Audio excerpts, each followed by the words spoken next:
শিক্ষক দিবসে the great philosopher জীবনী তথ্যচিত্র দেখিয়ে শিক্ষক রত্নদের মানুষ তৈরি করা কারিগরের শপথ নিলেন। বিংশ শতাব্দীতে দার্শনিক শিক্ষারত্ন আজও এই প্রজন্মের কাছে পথ প্রদর্শক। 5ই সেপ্টেম্বর সারা বিশ্বের পাশাপাশি ভারতবর্ষের শিক্ষক দিবস হিসেবে উদযাপিত হয় ডক্টর সর্বপল্লী রাধাকৃষ্ণনকে নিয়ে। বসিরহাট রবীন্দ্র ভবনে প্রাক্তন ও নতুন প্রজন্মের শিক্ষকদের নিয়ে আজকের শিক্ষক দিবস উদযাপিত হলো। উত্তর চব্বিশ পরগনা জেলা পরিষদের শিক্ষা কর্মাধ্যক্ষ তথা বেলের ধান্যকুড়িয়ার প্রধান শিক্ষক বুরহানুল মুকাদ্দিমের উদ্যোগে কয়েক হাজার শিক্ষক শিক্ষিকাকে মঞ্চ তুলে ফুল মিষ্টি দিয়ে সংবর্ধনা দিলেন।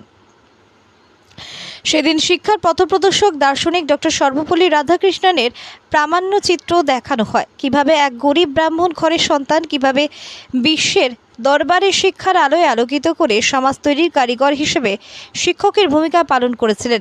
বসিরহাট হাই স্কুলের শিক্ষক শীর্ণচন বন্দ্যোপাধ্যায় ও প্রাক্তন শিক্ষক মহাদেব পাত্র এবং এই দুইজন 2025-এ রাজ্য শিক্ষা দপ্তর থেকে শিক্ষারত্ন পেয়েছেন। এই দুই শিক্ষককে স্মারক ফুল মিষ্টি দিয়ে বিশেষ সম্মানে ভূষিত করলেন প্রাথমিক বিদ্যালয় শিক্ষক সংসদের চেয়ারম্যান দেবব্রত সরকার। জওহরলাল নেহরু একসময় বলেছিলেন, দ্য গ্রেট ফিলোসফার তিনি শুধু ভারতবর্ষের গর্ব ছিলেন না, সারা বিশ্বের কাছে যেভাবে শিক্ষার আলো পৌঁছে দেওয়া যায় তার লাগাতার প্রয়াস করে গেছেন। আজকের শিক্ষক দিবসের মঞ্চে তুলে বসিরহাট মহকুমার কৃতি ছাত্রছাত্রীদের হাতে স্মারক ও মিষ্টি দিয়ে সংবর্ধনা দেওয়ার পাশাপাশি তারা যাতে আগামী দিনে শিক্ষা সমাজের কারিগর হয়, উপকারে আসতে পারে সেজন্য তাদের আশীর্বাদ করলেন। মঞ্চে উপস্থিত বসিরহাট মহকুমার শিক্ষক তৃণমূলের সংগঠনের সভাপতি বিনয় সরকার, উত্তর চব্বিশ পরগনার আরটিএ সদস্য সুরজিৎ মিত্র বাদল, বসিরহাট পৌরসভার চেয়ারম্যান আদিতি মিত্র রায় চৌধুরী, প্রত্যন্ত থেকে সুন্দরবনের বিভিন্ন ব্লক থেকে আসা রত্নের ধারক ফুল মিষ্টি নিয়ে সংবর্ধনা দেন। মানুষ তৈরি করার কারিগর হিসেবে শিক্ষকদের অবদানের কথা তুলে ধরেন। নতুন প্রজন্মকে আরও বেশি করে হারালে আলোকিত করে সমাজে গড়ে তোলার মূল লক্ষ্য, এমনটাই শিক্ষকদের অঙ্গীকারবদ্ধ হলেন। বাংলার মাটিতে দাঁড়িয়ে সর্বপল্লী রাধাকৃষ্ণনের চিন্তা ভাবনা বিগত দিনে কিভাবে ফলপ্রসূ হয়েছে আমি বলতে পারবো, কিন্তু এটুকু জানি 2011 সালের পর বাংলার মাটিতে মমতা বন্দ্যোপাধ্যায় ক্ষমতায় আসার পর রাধাকৃষ্ণনজির দার্শনিক চিন্তাভাবনা শিক্ষা জগতে প্রতিফলিত হয়েছে এবং বর্তমান শিক্ষা ব্যবস্থায় তার পূর্ণ প্রতিচ্ছবি আমরা পরিলক্ষণ করি।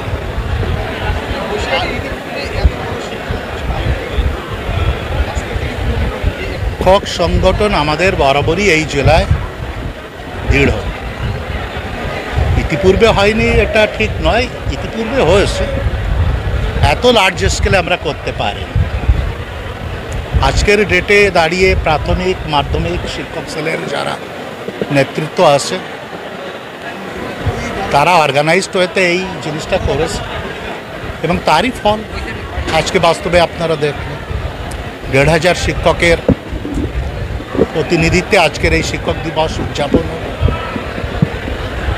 আমাদের হাতে যদি সুযোগ থাকতো এই 1,500টা 5,000-এ রূপান্তরিত হতো। এখন বাঙালি এবং বাংলা ভাষা এটা আমাদের কাছে একটা ইমোশন। বাংলার মাটিতে দাঁড়িয়ে বাংলা ভাষাকে যারা অপমান করছেন বা অত্যাচার করছেন বাঙালি, এ আবেগ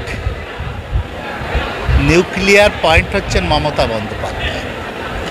তাকে কেন্দ্রভূত করে আজকে সমগ্র বাঙালি, সমগ্র সমাজ একত্রিত।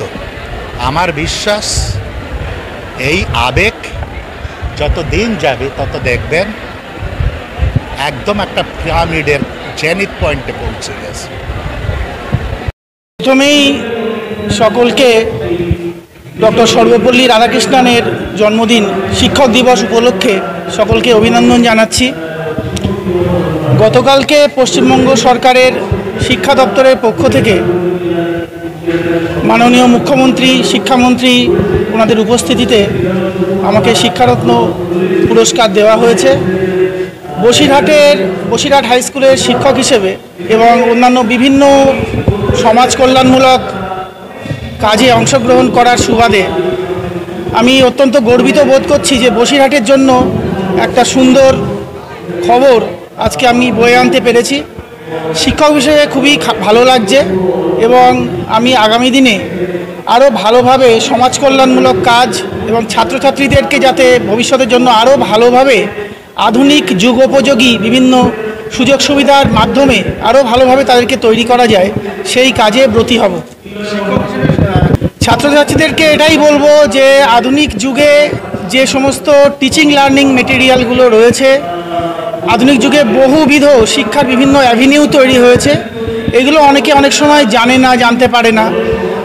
প্রথাগত শিক্ষার পাশাপাশি সেগুলোও যাতে তারা ভালোভাবে খেয়াল করে, কারণ আগামী দিনে তাহলে কর্মসংস্থানের সুযোগ বৃদ্ধি পাবে এবং পশ্চিমবঙ্গ সরকারের যেটা লক্ষ্য কর্মসংস্থান বৃদ্ধি করা পরবর্তীকালে, সে ব্যাপারে তাদের যথেষ্ট একটা সুন্দর সুযোগ উপস্থিত হবে। সুতরাং আমি এটাই বলবো ছাত্রছাত্রীরা আরও ভালোভাবে পড়াশুনোর মাধ্যমে এবং বিভিন্ন রকম বৃত্তিমূলক প্রশিক্ষণের মাধ্যমে নিজেদেরকে আরও ভালোভাবে তৈরি করুক, কারণ এখনকার দিনে অত্যন্ত কঠিন একটা প্রতিযোগিতামূলক সময়, সকলকে কিন্তু সেই মতো নিজেদেরকে প্রস্তুত হতে হবে।